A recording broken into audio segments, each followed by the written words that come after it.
अबजद के जो हुर्फ हैं इसी की अदद ली जाती है। मैं सीधी तरह एक बात बताना चाहता हूँ आप सबको। देखिए, जब अल्लाह बारिश बरसा रहा है तो वो किसी एक ख़ास के लिए नहीं है, किसी आम के लिए, ऐसा किसी एक पर्टिकुलर इंडिविजुअल के लिए नहीं है। बिस्मिल्लाहिर्रहमानिर्रहीम। अस्सलाम वालेकुम वरहमतुल्लाहि वबरकातुहू। नाज़रीन, मैं हकीम नासिर अली आप सबका खुशामदीद कहता हूँ अपने इस चैनल पर Hakim Nasir Ali care beyond boundaries में। आज का हमारा टॉपिक है इल्मुल अदद का सेकंड पार्ट। पिछले नशिस्त में हमने जाना कि इल्मुल अदद क्या है और अबजद क्या है। इल्मुल अदद क्या है? हुर्फ़ों को न्यूमरिक वैल्यू देना, हुर्फ़ों को नंबर में तब्दील करना, कन्वर्ट करना। जैसे अलीफ़ की अदद 1, बा की अदद 2, ता की अदद 400। इसी तरह हुर्फ़ों को एक न्यूमरिक वैल्यू देना। अबजद का मतलब क्या है? हुर्फ़ों को नंबर की तरतीब में लिखना, हुर्फ़ों को न्यूमरिक ऑर्डर्स में लिखना, जिसे अबजद कहते हैं। अबजद के टेबल में 7 हुर्फ बनाए गए हैं। जैसे अबजद, हौज़ा, तीकल, मनसा, फस्खर, शस्सख, ज़ज़्ज़ख। न्यूमरिक ऑर्डर का मतलब क्या है? देखिए, अब अबजद अलीफ बा जीम दाल, अलीफ के 1, बा के 2, जीम के 3, दाल के 4। 1 2 3 4 5 6 7 8 9 10 20 30 40 50 60 70 80 90 100, फिर 200 300 400 500 600 700 800 900 और 1000। समझ गए? हुर्फ़ों को न्यूमरिक ऑर्डर में लिखना आसानी के लिए और इसको लफ्ज़ में कन्वर्ट कर देना ताकि 7 लफ्ज़ बहुत आसानी से हिफ्ज़ हो जाते हैं। इसमें क्या होता है, हम आसानी से काम कर सकते हैं। किसी भी चीज़ की जब आदत निकालते हैं तो हमें ज़्यादा कंफ्यूज होने की ज़रूरत नहीं। जैसे यहाँ पर बहुत सारा कन्फ्यूजन रहता है, यहाँ पे ऐसे नहीं। आप सिर्फ 7 हुर्फ़ों को हिफ्ज़ कर लो, आसानी से काम हो जाएगा। जैसे कि मसलन अल्लाह, अलीफ की 1, अब तीकल, लाम, ये अलिफ की 1 यहाँ से ले लिए, तीकल। जैसे ही अल्लाह लिखना आया तो आपने पहले देखा कि अलिफ कहाँ आ रहा है? अबजद में पहले अलिफ आ रहा है, फिर लाम कहाँ आ रहा है? तीकल में लाम आ रहा है, तो यहाँ से लाम लिया। लाम 2 लाम है और हा, हौज़ा, हा आ रहा है तो हा कहाँ आ रहा है? हौज़ा में हा आ रहा है। हौज़ा का पहला हर्फ जो है वो हा है। इसकी अदद कितनी है? 5 है। तो एक अलिफ की अदद 1, लाम की अदद 30, 30 2 मरतबा, और फिर हा की अदद, छोटे हा की अदद 5, यानी 66 ऑल टुगेदर। अल्लाह की अदद कितनी हुई? 66। तो ये आसानी के लिए इस टेबल को बनाया गया है ताकि आसानी से हम काम कर सकें और मेमोराइज़ करने में भी ईजी हो और अदद निकालने में भी ईजी हो। तो आप समझ गए, इल्मुल अदद का मतलब है हुर्फ़ों को न्यूमरिक वैल्यू देना। अबजद का मतलब है हुर्फ़ों को न्यूमरिक ऑर्डर में लिखना आसानी के लिए। ये इल्मुल अदद और अबजद है। आज हम डिस्कस करेंगे अदद किस तरह निकाले जाते हैं। अदद निकालने से पहले उसके कुछ प्रिंसिपल्स हैं, अबजद के कुछ प्रिंसिपल्स हैं जिसको हमको फॉलो करना पड़ता है। मिसाल के तौर पर यहाँ पे कॉम्प्लिकेटेड सिर्फ एक ही हुर्फ है। इस एक हुर्फ को अगर हम समझ लेंगे तो बाकी की सारी चीज़ें आसानी से समझ में आ जाती हैं हमारे को। इसमें कॉम्प्लिकेटेड वर्ड जो है वो है हमज़ा। जैसे कि हमज़ा अबजद के अंदर नहीं है, इसीलिए इसकी कोई अपनी वैल्यू नहीं है, इसकी कोई अपनी हैसियत नहीं है। ये जिस जगह पर यूज़ किया जाता है, जिसकी जगह पे रिप्लेस किया जाता है, उस हुर्फ की वैल्यू ली जाती है। मिसाल के तौर पर कई जगह पर तो ये साइलेंट होता है। जैसे कि नूरुन्निसा, नूरुन्निसा में जो आखिर जो वर्ड होता है उसके अंदर ये बिल्कुल साइलेंट होता है, वहाँ पर उसकी कोई वैल्यू नहीं होती। अब जैसा कि अताउल्लाह, अताउल्लाह के अंदर बीच में आ रहा है, अलीफ की जगह पर ये आ रहा है, इसकी वैल्यू होगी 1, अलीफ की वैल्यू लेंगे हम। अताउल्ला के जो बीच में आ रहा है, इसको हम अलीफ की वैल्यू लेंगे। अब जैसे कि मिसाल के तौर पर, जैसे कि मैंने पहले बताया नूरुन्निसा, नूरुन्निसा में आखिर में आ रहा है जो कि साइलेंट है, इसीलिए हम इसकी कोई अदद नहीं लेंगे। इसी तरह रईस, रईस में ये ई की जगह पर आ रहा है, ई कहें या कहें, ई की जगह पर आ रहा है, तो इसको हम ई की अदद लेंगे जो कि है 10। ई की जगह पर हम इसको लेंगे जिसकी अदद है 10। तो अब यह है हमज़ा का छोटा सा एक्सप्लेनेशन। आसानी से इसको ज़्यादा कॉम्प्लिकेटेड ना कर लें, आसानी से समझें। किसी जगह पर ये साइलेंट है, किसी जगह पर ये अलीफ की आवाज़ निकालता है, किसी जगह पर ये ई की आवाज़ निकालता है। मिसाल के तौर पर अताउल्ला में ये अलीफ की आवाज़ निकाल रहा है, रईस में ये ई की आवाज़ निकाल रहा है, नूरुन्निसा में ये साइलेंट है। तो जहाँ पर ये साइलेंट है उसकी अदद हम नहीं लेंगे, एक। और इल्मुल अदद के अंदर ज़ेर, ज़बर, पेश, खड़ा ज़ेर, खड़ी ज़बर, इसकी कोई वैल्यू नहीं है। दो पेश, दो ज़ेर, दो ज़बर, इसकी कोई वैल्यू नहीं, इसकी कोई अदद नहीं ली जाती। सिर्फ अबजद के जो हुर्फ हैं इसी की अदद ली जाती है, एक प्रिंसिपल। दूसरा प्रिंसिपल, हुर्फ मकतूबी लिए जाएंगे। हुर्फ मकतूबी भले ही वो प्रोनाउंसिएशन में आते हों या प्रोनाउंसिएशन में ना आते हों, लेकिन हम लेंगे वही जो लिखते हैं। मिसाल के तौर पर अब्दुर्रहमान, अब्दुर्रहमान कहते हैं हम, अलीफ बा दाल और सीधा रा से जोड़ देते हैं, अब्दुर्रहमान। अलीफ और लाम प्रोनाउंस नहीं किया जाता है, लेकिन जब हम इसकी अदद निकालेंगे तब हम अलीफ और लाम की भी अदद निकालेंगे। यहीं पर अब्दुर्रहमान में एक जगह पर अलीफ प्रोनाउंस किया जाता है लेकिन लिखा नहीं जाता है। जैसे रहमान, मीम को हम थोड़ा खींच के बोलते हैं क्योंकि खड़ी ज़बर है ऊपर, रहमान। यहाँ पर अलीफ का आवाज़ आ रहा है लेकिन यहाँ पर अलीफ है नहीं, मकतूबी हुर्फ नहीं है, तो इस अलीफ की अदद हम नहीं लेंगे। हम वही अदद लेंगे जो हम लिखते हैं, मकतूबी अदद ही सिर्फ लिया जाता है, सिंपल। बस इतना ही है इल्मुल अदद। समझ गए आप?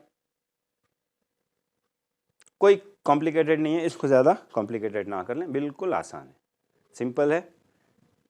इल्मुल अदद, अबजद और इसके प्रिंसिपल्स में हमज़ा कई जगह पर साइलेंट है, कई जगह पर अलीफ है, कई जगह पर ई है। जो हुर्फ लिखे जाते हैं उन हुर्फों को हम अदद में लेंगे, जो हुर्फ लिखे नहीं जाते उन हुर्फों को हम नहीं लेंगे। कई जगह पर देखिए लिखे जाते हैं, जो उसकी वैल्यू है हम उसी को लेंगे। फॉर मिसाल के तौर पर ज़कात, ज़कात में आखिर में तो हम ते की आवाज़ निकाल रहे हैं जिसकी अदद है 400, लेकिन हम यहाँ पर हा के ऊपर ता को यूज़ कर रहे हैं, मतलब ये होगी हा की आवाज़ लेंगे तो हम इसकी हा की वैल्यू लेंगे। यहाँ पर हम इसकी वैल्यू लेंगे 5। प्रोनाउंसिएशन ता हो रहा है लेकिन लिखते क्या हैं हम? ज़कात के अंदर क्या लिख रहे हैं? हा के ऊपर 2 नुक्ते डाल रहे हैं, इसको तासानी भी कहते हैं, सानस भी कहते हैं। तो इसकी अदद जो लेंगे हम वो 5 लेंगे। अब मिसाल के तौर पर सिफ़ात, कायनात, यहाँ पर हम बड़ी तो लिख रहे हैं, तो यहाँ हम अदद क्या लिख रहे हैं हम वही लेंगे, 400 लेंगे। इसकी अदद हम 400 लेंगे, इसकी अदद हम 5 लेंगे। तो जो लिखा जाता है उसी की अदद ली जाती। मकतूबी हुर्फ की और एक मिसाल मैं देता हूँ, जैसे कि अलिफ मकसूर कहते हैं, प्रोनाउंस अलीफ होता है लेकिन लिखते ई हैं वहाँ पर। जैसे कि मिसाल के तौर पर मुस्तफ़ा,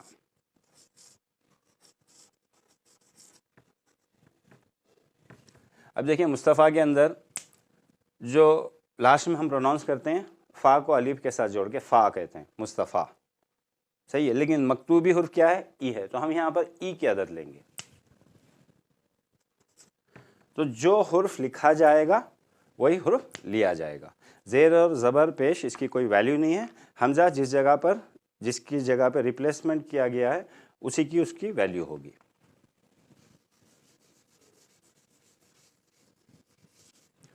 अब जानते हैं नामों की अदद किस तरह निकाली जाए। देखिए जब भी नामों की अदद निकाली जाती है औरत और मर्द के, तो उसमें माँ वालिदा लिया जाता है नाम। माँ वालिदा इसलिए लिया जाता है उसके अंदर कोई शक की गुंजाइश नहीं रहती, उमूमन क्या होता है, किसी जगह पर किसी ने बच्चे को अडॉप्ट किया हुआ है तो वो अपना नाम दे देते हैं, बाप का नाम। तो बाप का नाम इसीलिए ज़्यादातर लिया नहीं जाता। अदद में तखसीस के लिए माँ वालिदा ही नाम लिया जाता है, इलाज के लिए, नक्शे बनाने के लिए या कुछ भी करने के लिए माँ वालिदा ही लिया जाता है, क्योंकि इसके अंदर शक की कोई गुंजाइश नहीं रहती कि 100% ये इसी का बेटा है या बच्चा है या लड़की है। और दूसरी बात क्या है, ये अल्लाह की सुन्नत है। अल्लाह जब क़यामत के दिन बुलाएगा तो वो माँ नाम जो है वो माँ वालिदा लेंगे वहाँ पर, तो इसी सुन्नत को फॉलो करते हैं। इसके अंदर कोई शक की गुंजाइश नहीं रहती, डाउट नहीं रहता, और हम 100% काम कर सकते हैं। अब मिसाल के तौर पर किसी अफसर का काम करना है, अब उसकी माँ का नाम तो मिलेगा नहीं, उस जगह पर हम क्या करते हैं, उसका जो ओहदा है, जो उसकी पोजीशन है, जिस पोजीशन पर वो है, वो ऑफिसर है, उसका ओहदा और उसके वालिद का नाम लेते हैं। जहाँ पर मजबूरन माँ का नाम मिलना जहाँ पर मुश्किल है, वहाँ पर क्या करते हैं, हम उस अफसर का ओहदा, पोस्ट, या किसी कमिश्नर का काम कर रहे हैं, जैसे Abdul Razak commissioner of police so and so फलानी सिटी का, तो उसका नाम हम कैसे लिखेंगे, Abdul Raza commissioner of police, और उसके बाप का नाम बिन सो एंड सो, ऐसे लेंगे हम नाम। जब हम नक्शे पुर करने के लिए किसी नाम की अदद निकालते हैं तो नाम के बीच में जो बिन और बिनात जो आता है, इसको हम अदद में काउंट नहीं करते हैं। लेकिन जब नक्शों के नीचे जब इबारत लिखी जाती है, इबारत के अंदर फ़लाँ बिनते फ़लाँ, फ़लाँ बिन फ़लाँ, वहाँ पर बिन लिखा जाता है, बिनत भी लिखा जाता है, लेकिन जब अदद निकालते हैं उस टाइम पर आकर के सिर्फ माँ के नाम और लड़का या लड़की उसके नाम, उसी के अदद निकाले जाते हैं। तो बिन और बिनात को वहाँ पर छोड़ दिया जाता है। नक्शों में पुर करने के लिए या किसी कुछ और भी बहुत सारे कामों में ये बिन और बिनात को अदद निकाल के नक्शे बनाने के टाइम पर यूज़ नहीं किया जाता है, इबारत में यूज़ किया जाता है। जो नक्शों के नीचे जो इबारत लिखी जाती है ना, उस इबारत में इसको यूज़ करते हैं। उमूमन जो नाम लिया जाता है वो पैदाइशी नाम लिया जाता है, पैदाइश के वक्त में जो नाम रखा जाता है उसी नाम को लिया जाता है।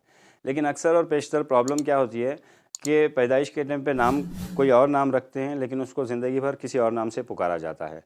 और कई लोगों का तो ऐसा प्रॉब्लम है कि उनके नाम कई बार चेंज भी होते हैं, बदली भी होते हैं। तो इन केसेस में थोड़ा कॉम्प्लिकेशंस रहता है। उस टाइम पे हमको क्या देखना है कि जो नाम उनकी सर्टिफिकेट्स में, सनद में, स्कूल्स में जो नाम उनका आ गया है, जो परमानेंट नाम हो चुका है, जो फाइनल उनकी सर्टिफिकेट्स में भी आ चुका है, और जो नाम उनका यूज़ कर रहे हैं, जो नाम उनका पुकार रहे हैं, इस नाम को लिया जाता है। बाज़ जगहों पे क्या होता है, औरतों का उनके नाम निकाह के वक्त बदल दिए जाते हैं, उनके ससुराल में उनके नाम बदल दिए जाते हैं। ससुराल में अगर नाम बदल दिया गया है तो हम वो नाम नहीं लेते हैं, जो नाम उनका रेगुलर चल रहा है वही नाम हम लेंगे। लेकिन निकाह के वक्त में अगर नाम को तब्दील करके अगर वही नाम निकाह नामे में भी आ गया है तो वो नाम ले सकते हैं। और आखिरी उसूल, जो ज़ात, टाइटल, ख़ानदान, नस्ल, ये सब चीज़ें अदद में जोड़ी नहीं जाती। जैसे सैयद है, शेख है, ख़ान है, पठान है, मिर्ज़ा है, ये सरनेम्स जो होते हैं जिससे उनकी नस्ल का, नसब का, क़बीले का, ख़ानदान का पता चलता है, इन टाइटल्स को लिया नहीं जाता है, सिर्फ नाम को लिया जाता है। ये आखिरी उसूल है, प्रिंसिपल है अदद निकालने का। तो बस इतनी सी तफसील है इल्म अदद की, जिसको इतना कॉम्प्लिकेटेड करके दुनिया के सामने बवाल मचा दिया है। अल्लाह का बहुत बड़ा करम है, बहुत बड़ा एहसान है कि काफ़िला इखलास के सारे मेंबर्स ने इल्मुल अदद की वीडियो के बाद में बहुत सारे लोगों ने दुनिया के कोने कोने से मुझसे रब्ता किया, कांटेक्ट किया, व्हाट्सएप पर भी बहुत से लोगों ने व्हाट्सएप कॉल भी किए और बात किए। अल्हम्दुलिल्लाह तहे दिल से मैं आप सबका शुक्रिया अदा करता हूँ कि आप लोगों ने मेरी इतनी हौसला अफजाई की और बहुत सारी बातें भी बताई जो सुन के मुझे अफसोस भी हुआ कि बहुत सारी जगहों पर पैसे लेकर कोर्स सिखाता हूँ, ये करता हूँ, वो करता हूँ, बल्कि जो ये हीलिंग वो हीलिंग कोर्स के नाम पर जो उन लोगों ने स्टार्ट किया था, जो चीज़ें उतनी चीज़ें उन लोगों ने पैसे लेकर भी नहीं सिखाई जितनी चीज़ें आप बग़ैर पैसे लिए कि उसको इतनी आसानी से समझा रहे हैं।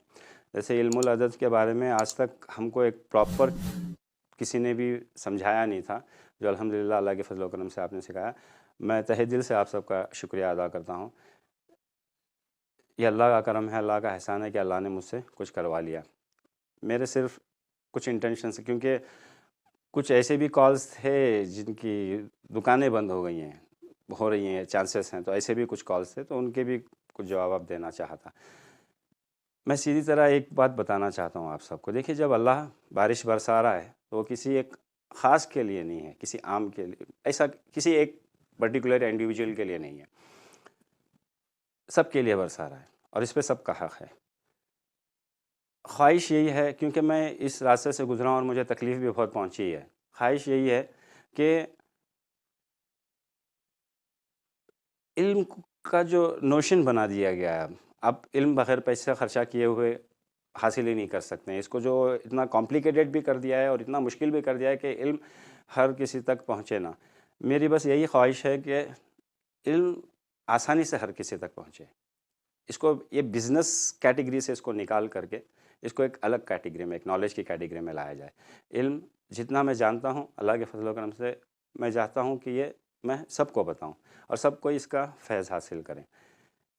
एक बात है। दूसरी बात, आसान से आसान तरीक़ा और आसान से आसान लैंग्वेज यूज़ करके ये जितना कॉम्प्लिकेशंस पैदा किया गया है ना, जिसको कॉम्प्लिकेटेड कर दिया गया कम्प्लीटली, इसको थोड़ा आसान बना करके दुनिया के सामने प्रोड्यूस करूं, यही ख्वाहिश है मेरी। मैं दो चीज़ों से ज़्यादा मोटिवेट होता हूं, एक कुरान की आयत और एक नबी करीम सल्लल्लाहु अलैहि वसल्लम की हदीस, जिससे मुझे हर वक्त हौसला अफजाई होती है, मेरे अंदर एक जोश पैदा हो जाता है। लक़द ख़लक़नाल इंसान फ़ी अहसनिल तक़वीम। अल्लाह ताला ने हमें सर्टिफिकेट दे दिया है। अल्लाह ताला हमारा क्रिएटर, मेरा मौला, हमको सर्टिफिकेट दिया हुआ है कि you are the best, you are the best. मेरी कायनात के अंदर मैंने जितनी भी चीज़ें बनाई हैं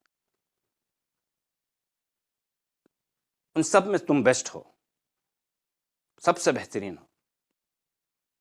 ये एक आयत है जिसके अंदर अल्लाह ने हमें सर्टिफिकेट दिया हुआ है कि हम इंसान सबसे अफजल हैं और बेहतर हैं और पावरफुल हैं। तो अल्लाह ये कह रहा है, वाकई कुछ ना कुछ है लोगों इसके पीछे। ये एक चीज़ है। दूसरी बात, नबी करीम सल्लल्लाहु अलैहि वसल्लम की एक हदीस है, मैं आपको स्क्रीन पर भी दिखाऊंगा, आप देख लीजिए, विद कोटेशन, सही बुखारी की हदीस है ये, जहाँ पर नबी करीम सल्लल्लाहु अलैहि वसल्लम फरमाते हैं, एक हदीस पाक का मफ़हूम है कि अल्लाह ने ऐसी कोई बीमारी नहीं उतारी दुनिया में जिसका इलाज ना हो। ये दो चीज़ें हैं,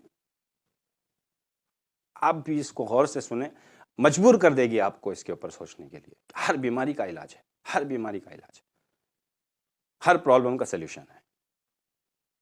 अगर आप दूसरे नज़रिए से इसको देखेंगे तो हर प्रॉब्लम का सल्यूशन है, हर बीमारी का इलाज है और हम बेस्ट हैं। बस ये एक दो चीज़ें हैं जो मुझे मोटिवेट करती हैं, एक ये कुरान की आयत और दूसरी ये हदीस, जो मैं यहाँ तक आया हूँ। बस अल्लाह का करम है, अल्लाह का एहसान है, आप सब इसी तरह मेरे साथ जुड़े रहें और मेरे लिए दुआ करें। पर मैं आपको एक नायाब तोहफ़ा देना चाहता हूँ। इसे कहते हैं अदद कैलकुलेटर, अबजद कैलकुलेटर। ये एक सॉफ्टवेयर है, छोटा सा सॉफ्टवेयर है, जो मैं इसकी लिंक आपको ऐप डिस्क्रिप्शन में दे दिया करूँगा। आसानी से आप इसके अंदर कोई भी सूरत, कोई भी आयत, कोई भी वजीफ़ा टाइप करें, आपको नीचे अदद मिल जाएगी।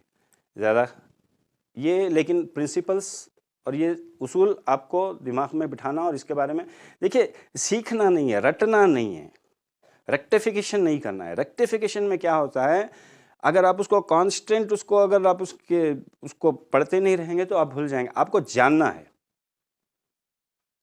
हम जब किसी चीज़ को जानते हैं ना, तो वो चीज़ क्या होती है, वो कायम रहती है हमारे अंदर। लेकिन जब हम रेक्टिफिकेशन करते हैं ना, हिफ्ज़ जब करते हैं हम, किसी जगह पर हिफ्ज़ करना बहुत ज़रूरी है। वो मैं कभी उसके बारे में भी बात करूँगा कि क्यों पर्टिकुलर जगह पर हिफ्ज़ करना ज़रूरी है। क्योंकि इंसान, देखिए मैं एक शॉर्ट में समझा देता हूँ किसी जगह पर हिफ्ज़ करना क्यों ज़रूरी है। क्योंकि हर इंसान का दिल अलग है, दिमाग अलग है, सोच अलग है, नज़रिया अलग है। हर एक इंसान का, बाप का बेटे से नहीं मिलता, बेटे से बाप का नहीं मिलता, भाई भाई का नहीं मिलता, भाई बहन का नहीं मिलता, हर कोई अलग है। तो वो आपने कहावत सुनी होगी, तिनके का पहाड़ बना दिया। तो जब हम, जो चीज़ें बताई गई है दीन के अंदर कि इसको हिफ्ज़ करना ज़रूरी है ताकि इसके अल्फाज चेंज ना हो, अगर हम इसको जानने की कोशिश करेंगे मेमोराइज़ नहीं करेंगे, मेमोराइज़ करके इसको सेव नहीं करेंगे, तो क्या होगा जब हम जानेंगे तो ये स्टोरी जैसे जैसे आदमी का नज़रिया है, जैसे जैसे वो सोचता है, जैसे फॉर एग्जांपल आप कोई स्टोरी सुना दें किसी को, वो स्टोरी जब वो 10 आदमी लोग किसी अलग अलग 10 आदमियों को सुनाएंगे ना, तो जाते जाते 10वें आदमी तक वो स्टोरी पूरी बदल जाती है। जिस तरह के मिसाल के तौर पर कुरान, ये कलामुल्लाह है, अल्लाह को पता है कि उसी ने हमको बनाया है इंसानों को, उसको पता है ये इंसान का दिमाग कैसा है और ये क्या करेगा, जाते जाते ये चीज़ बदल जाएगी। इसीलिए क्या किया, कुरान को हिफ्स करो और उसको समझो, जानो, ताकि वर्ड्स चेंज ना हो, माने चेंज ना हो, तरतीब चेंज ना हो। इसी के लिए किसी जगह पर हमको हिफ्स करना पड़ता है, किसी जगह पर हमको जानना पड़ता, ज़्यादातर जगह पर हमको जानना पड़ता है। हिफ्स और कुरान और हदीस के मामले में हमको हिफ्स करना पड़ता है ताकि चेंज ना, कुछ भी वर्ड्स चेंज ना हो, ऊपर नीचे ना हो, नज़रिए से बाद में सारे नज़ारे चेंज हो जाते हैं। तो इसीलिए किसी जगह पर हमको हिफ्स करना पड़ता है। बट अक्सर और पेशतर जो नॉलेज हम हासिल करने की कोशिश करते हैं ना, तो हमको उसको समझना चाहिए। Rectification is secondary. For example, अब अबजद के अंदर आपके 7 हुर्फ हिज इसलिए करना है ताकि आप आसानी से अददें निकाल सकें, आपको पता चलेगा। अब फॉर एग्जाम्पल आपके हाथ में फ़ोन नहीं है, अभी कोई आ गया, अभी आपको उसकी अदद निकालनी, फ़ौरन पेन उठाया, अबजद तो आपको याद है, 7 हुर्फ तो आपको याद है, धन धन धन धन धन धन निकाला और अदद निकाल दिया। इसको मतलब कमी ना महसूस हो, आपको पता है हमज़ा की कहाँ पर कौन सी आदत ली जाती है, ये ता की क्या आदत ली जाती है, ये ता की आदत क्या ली जाती है, तो ये जानना बहुत ज़रूरी है। इसके बाद में एक सॉफ्टवेयर है, एक ऐप है जिसका नाम है अदद कैलकुलेटर। मैं डिस्क्रिप्शन में इसकी लिंक दे दूँगा, आप इसको डाउनलोड कर लें और इसमें बस अदद कैलकुलेटर को आपको खोलना है। देखिए अभी मैं खोल के आपको दिखा रहा हूँ, ये ऐप है, यही अदद कैलकुलेटर जिसको बोलते हैं। अभी मैं ऊपर नाम डाल रहा हूँ और यहाँ देखिए नीचे राइट में इसकी आदत आ गई। आसानी से किसी भी नाम की आदत निकालें, किसी भी सूरत की आदत निकालें, किसी भी आयत की आदत निकालें, आसानी से आप कर सकते हैं, किसी भी वजीफ़े का आप आदत निकाल सकते हैं।